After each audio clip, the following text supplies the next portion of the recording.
플래시 플러드 달링스의 별이 멜론 차트 100위에 오르기 위해서는 하루 5만 명이 들어야 합니다. 참고로 지금까지 이 노래를 들은 사람은 11년 동안 다 합쳐서 10만 명 정도예요. 별백 프로젝트, 지난 두 편에서 우리는 이 음악에 담긴 사람들의 마음을 이야기했습니다. 위로를 받은 팬의 마음, 용기이자 질투가 된 동료의 마음. 근데 이제는 본격적으로 숫자를 이야기할 차례예요. 숫자를 만들지 못하면 차트 100위를 차지할 수 없으니까요. 근데 어떻게 해야 이 숫자를 만들 수가 있을까요? 이 답을 찾기 위해 전문가들을 찾아갔습니다. 처음 찾아간 이는 차우진 음악산업 평론가입니다. 엔터문화연구소 뉴스레터와 K선물가게 피스레이어를 운영하고 있어요. 제가 앞으로 100일 동안 10년 전에 발매된 플래시 플러드 달링스의 별이라는 노래를 멜론 차트 100위 안에 올리는 프로젝트를 할 거예요. 아, 100일 동안? 네. 100위. 100일 동안 뭘 하면 좋을까요?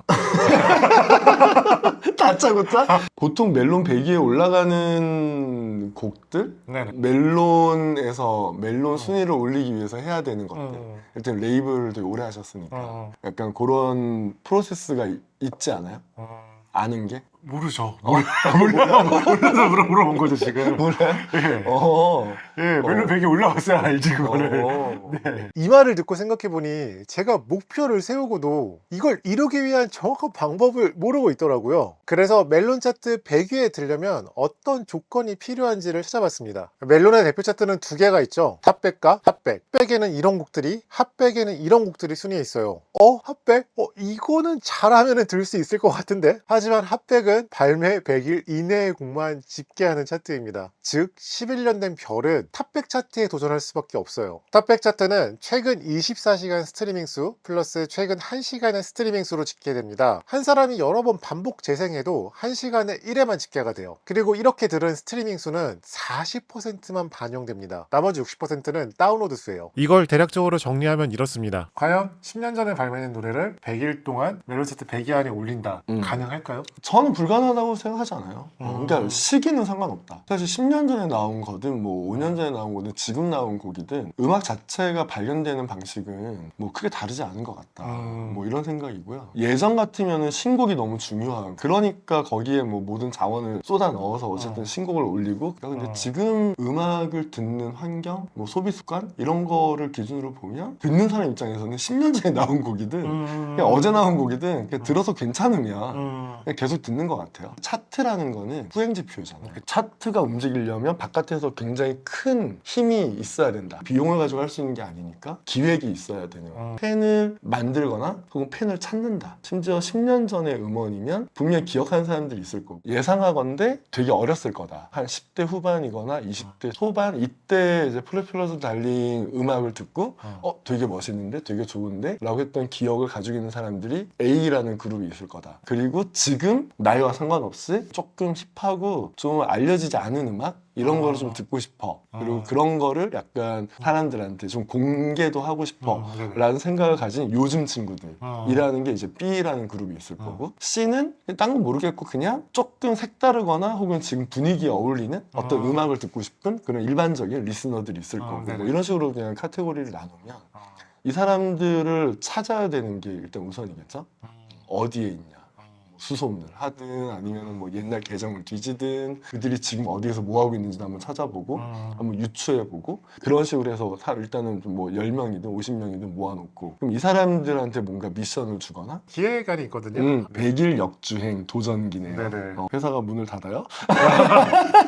재밌네요. 재밌네요. 네네. 되게 좋은데? 좋고 어차피 도전기니까 네네. 다큐멘터리 같은 형식일 거다. 네네. 전 진정성의 시대라고 생각하거든요, 지금이. 우리 20년 전만 해도, 한 15년? 한 10년 전만 해도 진정성이라는 말 되게 극혐했잖아. 모든 과정이 다 공개되어 있는 지금 환경에서는 진정성이야말로 가장 강력한, 그리고 실제로 증명 가능한 개념이 된 것 같다. 저도 그렇게 된 것 같아요. 그렇게 생각을 해서 진정성을 어떻게 보여줄 거냐가 정말 중요한 것 같아요. 일단은 좀 약간 비하인드든 뭐든 좀 더 로우한 더 날 것 같은 컨텐츠 기획들이 좀 있고 그것들이 되게 짧은 형식으로 좀 많이 나오면 유튜브라든가 인스타라든가 이런 주요 플랫폼에서 어느 정도 바이럴을 만들어내고, 그러면 이제 아까 얘기했던 것처럼 그거에서 흐름이 실제로 멜론으로 약간 전이될 수 있는 거죠. 그렇다면 어느 정도 들어야 탑백에 오를 수 있을까요? 차트라는 게 상대적인 거잖아요. 그래서 상황에 따라 다를 겁니다. 그래도 대략적인 숫자를 알아야 할 것 같아서 발매되자마자 탑백 100위에 오른 곡을 찾아봤습니다. 3월 6일 발매된 브루노 마스의 Adjust My이 딱 그 조건에 맞는 곡이었는데요. 이 곡의 전체 감상자 수는 29,000명, 스트리밍은 68,000회 정도가 됩니다. 근데 멜론에서 다운로드 수는 확인할 수가 없거든요. 근데 요즘 다운로드는 진짜 팬이 아니면 받지 않잖아요. 그렇다면 순수 스트리밍으로만 탑백에 오르려면은 아무리 못해도 감상자가 5만 명은 되어야 할 겁니다. 근데 이게 과연 가능할까요? 고민하던 중 한대음 애프터파티에서 김윤아 평론가를 만났어요. 다짜고짜 인터뷰를 청했습니다. 김윤아 평론가는 뉴스레터 픽 서비스를 운영하고 있고요. 별이 수록된 앨범 보라벤테소로의 추천사를 써주기도 했어요. 그러니까 오히려 저는 이제 처음에 그 정보를 많이 얻지 못한 상태에서 음악을 먼저 들었었거든요. 굉장히 좀 그 노래 안에 담겨져 있는 모든 감정의 순도가 되게 높다는 느낌을 받았던 걸 아직도 기억하고 있어요. 우리가 왜 어릴 때 부르는 동요 같은 거 있잖아요. 그런 노래를 들을 때처럼 굉장히 직관적이고 순정한 뭔가의 기분이 딱 꽂히던 기억이 아직도 납니다. 와, 진짜 근데 쉽지가 않다. 릴스 제일 그래도 쉬운 방법 아닐까요? 되게 다양한 방식으로 BGM으로 별로 릴스를 만드는 진짜 말도 안 되는 거 A to Z로 한번 만들어 보시면 어때요? 굉장히 그 노래 감성에 어울리는 것부터 진짜 말도 안 되게 안 어울리는 영상에 노래를 붙인다거나, 그러니까 우리가 생각하는 그 별이나 풀풀달에 대한 이미지가 있으니까 영상을 만든다고 해도 우리가 좀 한정이 되잖아요, 생각이. 진짜 막 말도 안 되는 막 이런 영상에다가 붙여보거나 이상한 안무를 만들어서 해보거나 할 수 있는 종류를 다 한번 해보시면 어떨까요? 갑자기 이렇게 네. 급하게 인터뷰 제가 들었는데 아. 너무 잘 답해주셔서 감사합니다. 아, 감사합니다. 화이팅입니다. 지금까지 멜론에서 별을 들은 사람은 5만 명이 조금 안 돼요. 그간 멜론의 점유율을 바탕으로 다른 음원 서비스, 유튜브, 라디오, 공연, CD까지 다 합치면 대략 10만 명 정도가 이 노래를 들어봤을 거라 추측하고 있습니다. 그들이 다 모이면 가능하지 않을까요? 네, 불가능합니다. 일단 그 10만 명을 다 모이게 할 수가 없어요. 당연히 멜론을 쓰지 않거나 지금은 별에 관심이 없는 사람들도 있겠죠. 그래도 노력하면은 그 중에 한 10분의 1인 한 10,000명 정도는 찾을 수 있지 않을까요? 근데 그래도 4만 명이 모자랍니다. 근데 이 사람들을 어떻게 모아야 할까요? 김윤아 평론가의 말대로 쇼폼의 답이 있을까요? 그래서 제가 아는 쇼폼 전문가를 찾아갔습니다. 예, 안녕하세요. 저는 그 뷰티풀 노이즈라는 레이블에서 음반 기획, 콘텐츠 기획, 그리고 해외 사업 등등을 담당하고 있는 원지훈이라고 합니다. 원지훈님은 음악 책 읽기 북클럽에서 만났어요. 당시 쇼폼 마케팅에 대해 너무 좋은 인사이트를 들려주셔 다시 만남을 청했습니다. 그 쇼폼 마케팅에도 여러 가지 이제 갈래가 있을 텐데 직접 쇼폼을 올리는 경우가 있을 테고 또 광고를 돌리는 형태도 있을 테고, 그게 아니면 이제 뭐 다른 어떤 쇼폼의 음원이 삽입되도록 하는 형태의 소위 그 UGC 바이럴 같은 경우도 있을 텐데, 대부분이 아마 다 그 결과를 거쳐가지고 이제 온 게 아닌가. 그리고 한 2년 전부터 있던 그 컨텐츠성이 있는 쇼폼 마케팅을 해야 된다라는 생각을 되게 많이 했었어요. 일단 그때 해외에서도 되게 많은 어떤 인디펜던트 아티스트들이 계속해서 자기만의 어떤 그 쇼폼 시리즈를 올리고 그거를 통해서 일종의 연재물 같은 속성으로 그 쇼폼들을 계속해서 배포를 했던 거예요. 마치 그러니까 유튜브 컨텐츠를 올리듯이 이제 그 쇼폼 채널이 운영이 됐던 거고, 거기에 본인의 음악을 삽입하고 그걸 통해서 이제 팬들과의 커넥션을 만들고, 그래서 자기만의 어떤 이런 자그마한 미디어 플랫폼을 건설하는 그런 형태로 쇼폼 마케팅을 많이 했었어서 저희도 사실 그런 것들을 벤치마킹 하려고 노력을 되게 많이 했었는데, 근데 또 요새 드는 생각은 이렇게까지 막 자기적으로 해서 될 수 있는 일이 아니다 라는 생각을 좀 많이 하게 돼요. 특히 이제 또 인디 아티스트들 같은 경우에도 뭔가 컨텐츠를 만드는 게 익숙하지 않은 분들이 많으니까 사실 그게 꼭 적합한 방법인지에 대해서는 계속 좀 의구심이 남는 상황이고, 뭔가 이렇게 설계하고 만들고 꾸준하게 뭔가 크리에이터적인 마인드로 접근을 하는 게 어쩌면은 최고의 그 방안은 아닐 수도 있겠다. 저는 그렇게 생각해요. 일단은 하는 사람들이 무조건 안 하는 사람보다는 네. 잘하고 있다. 하지만 그 이제 하는 사람들 안에서도 뭔가 또 이제 많이 보는 사람들이 또 느끼는 어떤 피로감 같은 거는 아무래도 다르니까 거기에서 그래도 조금 더 새롭게 나오는 것들이 뭐가 있을까, 그런 이제 관점에서 보는 거지. 어떤 거를 하면은 별로고 어떤 거를 하면은 좀 안 좋고 이런 거는 딱히 없는 것 같아요. 하는 사람들이 짱이다, 여러분 저 됐어요 라도 일단 만드시는 분들이 짱인 것 같아요. 맞아요. 오이스터즈 분들 같은 경우에도 되게 좀 흥미로웠었던 게 뭔가 그런 어떤 과정형 컨텐츠 있잖아요. 아, 뭐 네네. 미션을 걸어놓고 뭐를 해보겠습니다. 뭐 사실 그게 지금은 이제 그런 지금부터 100일 안에 뭘 해보겠습니다라는 그 후킹도 이제 그 계열의 일부인데, 그 친구들 같은 경우에는 되게 재밌었던 게 그 과정이 뭔가 되게 억지스럽지 않았어요. 역사와 함께하십시오. 자, 지금부터 저희는 락불머신 대한민국에서 전 세계적인 락스타가 되겠습니다. 되게 정말로 말 그대로 자기들이 갖고 있는 모든 재료들을 이용해서 완전히 다 우려내서 보여주는 느낌? 아, 뭐 유통사에 메일을 보내보겠습니다. 뭐 어디 뭐 가요제 신청서를 넣어보겠습니다. 뭐 계약했습니다. 막 이런 사소한 것들이 다 컨텐츠가 될 수 있다는 거는 되게 좀 획기적이었었거든요. 그리고 그거를 좀 가능하게 했었던 동력이 아무래도 이제 그런 CTA라고 보통 하는 뭐 역사와 함께 하십시오 이런 멘트, 그런 것들도 되게 좀 마케터가 흉내낼 수 없는 그 올가닉함이 있었어요. 아, 진짜 감각적으로 너무 잘한다.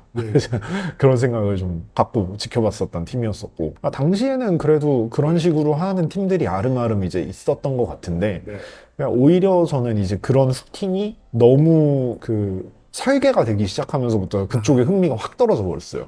그러니까 좀 복제되기 시작하고 어떤 포메타 되기 시작하고 재미없다 이런 생각을 좀 많이 이제는 하게 되어버린, 이런 게 후킹입니다 하면은 그런 이제 한동안 되게 좀 유행했었던 스타일의 릴스들이 이제는 조금 약간 부담스럽게 느껴져가지고, 요새는 오히려 그리고 전체적인 좀 흐름 자체도 다시 어떻게 보면은 아트와 그냥 아티스트가 중요해진 시대가 또 온 것 같아요, 개인적으로 느끼기엔. 근데 이제 작년에는 제가 그 일본의 두나라는 밴드를 되게 좀 재밌게 지켜봤었어요. 이제 그 친구들이 컨텐츠도 너무 잘 만들고 컨텐츠의 그 결도 너무 좋고 되게 예쁘거든요. 그 비디오의 어떤 때깔이라던가 아니면은 뭐 보여주는 어떤 멋있는 장면들이나 이런 게 너무너무 잘 만들었었어요. 그리고 되게 로고를 앞에 이제 박아서 좀 디지털스럽게 이렇게 보여주는 그 장면들이 나오는데, 그런 것들도 너무 브랜딩을 잘 해놨다. 그리고 아마 보셨을 수 있는데 웨스트사이드 제임슨이라고 그 문 열어라라는 노래로 이제 좀 한동안 바이럴이 많이 되셨던 분들이고, 똥강아지라는 노래도 이제 내셨었고, 그분들은 되게 3인조 힙합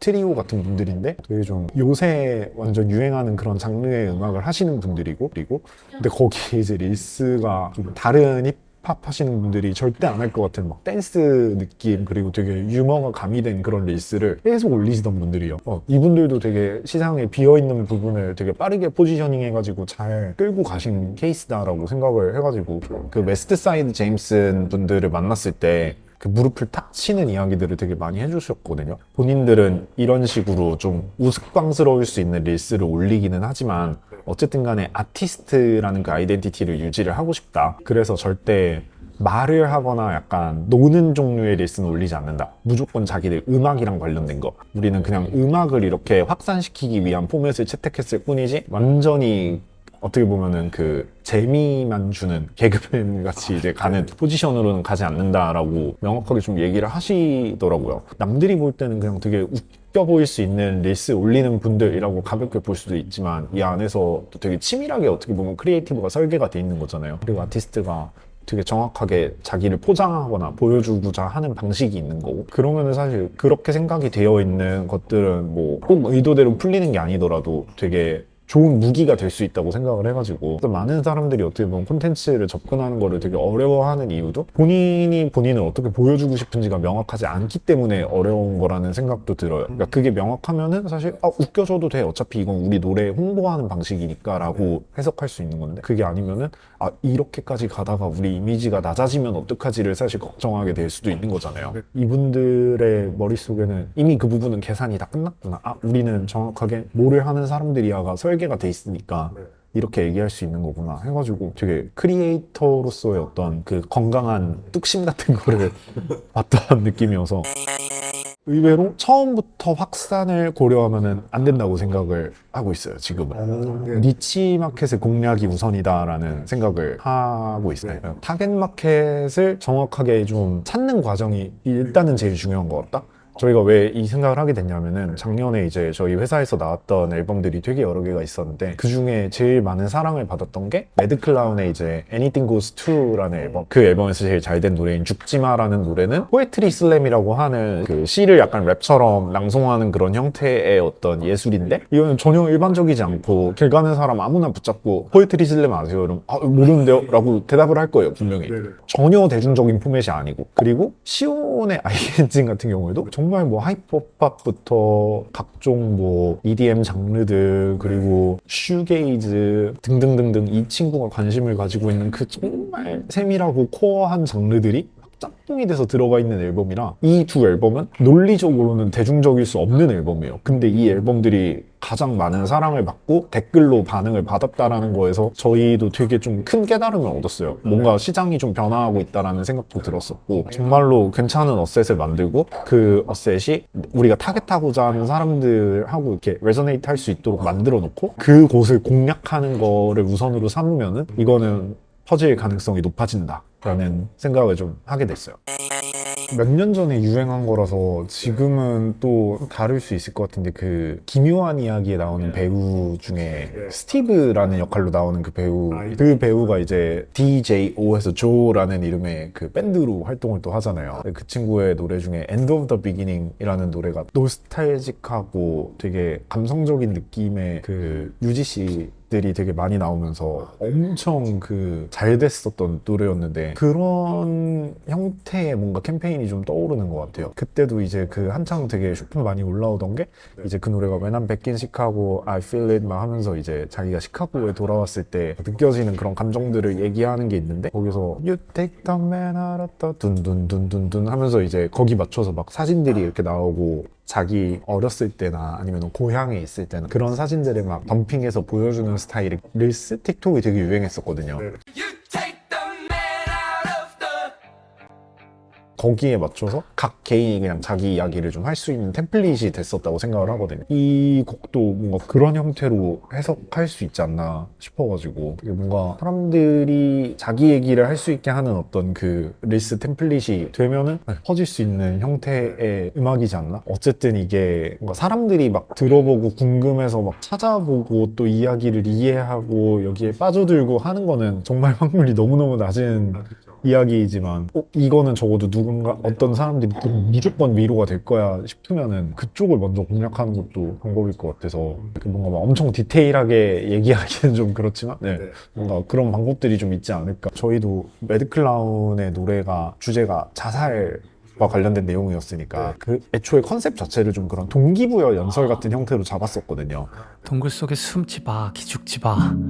완벽하게 안 살아도 돼. 그래서 음악을 소개하는 채널이 아니라 동기부여 영상을 소개하는 채널에 마케팅을 했었어요. 그런 클립들이 그래도 막 몇백만 회씩 나올 정도로 잘 터진 것들도 있었고 그리고 실제로도 그런 형태의 그 채널에서 클립이 잘 돼가지고 유입이 됐던 사람들이 되게 많았었거든요. 그러니까 뭔가 비슷한 효과를 좀 노려볼 수 있지 않나라는 생각이 들어가지고 그러니까 뭔가 이게 어떤 챌린지성으로 번지는 거의 가능성보다 오히려 어떤 코어한 층의 그 앤썸이 되는 게 조금 더 가능한 방법론이지 않나라는 생각이 들어가지고 캠페인에 공감을 하는 사람보다는 그냥 이게 그냥 어떻게 보면 확산만 많이 돼가지고 아무도 팔로잉은 하진 않는데 그냥 유명해지기만 했어. 그러면 아무도 그 발벗고 도와주지 않는다고 생각하고요. 그래서 공감대를 누구에게 어떻게 얻을 것인가를 좀 명확하게 설정하는 게 되게 중요하지 않나. 이 프로젝트가 응원을 받아야 될 이유가 되게 명확한가? 그 부분에 대해서 되게 명확한 답변이 내려져 있으셔야 되지 않을까? 응원받아야 할 이유가 명확한가? 이 이야기를 듣고 다시 한번 그 이유를 생각해 봤어요. 마침 오늘이 제 생일이거든요. 축하하거나 선물을 주고 싶으신 분들은 대신 이 영상을 끝까지 봐주세요. 별백 프로젝트를 하면서 이런 말들을 들었어요. 일단 성공이 안 될 것 같고요. 안 돼요. 역시 난 비주류야. 킥킥. 우리 음악은 뭐 인디 음악이니까. 지금까지 좋은 음악이 사랑받지 못하고 아티스트나 레이블이 사라지는 걸 정말 너무 많이 봤어요. 그리고 저도 그렇게 될 수 있을 테고요. 하지만 누군가 한 명이 명이 이런 도전을 성공시키면 그건 다른 사람에게 가능성이 되거든요. 제가 이 도전을 성공한다면 다른 인디 아티스트들도 이걸 보며 용기를 얻을 수 있지 않을까요? 한국 음악이 빌보드 차트에 오르는 것도 예전에 상상하지 못했던 일이거든요. 그런 마음으로 별백 프로젝트를 하고 있습니다. 달리기와 다르게 이 도전은 혼자서는 성공할 수가 없어요. 만약 응원하고 싶은 마음이 들었다면 이 영상을 많은 분께 공유해 주세요. 이제 86일 남았네요. 현재 별의 멜론 차트 순위는 81만 7,701위입니다. 과연 이 노래는 100위 안에 들 수 있을까요? 별 100, 우리의 도전은 계속됩니다. 감사합니다.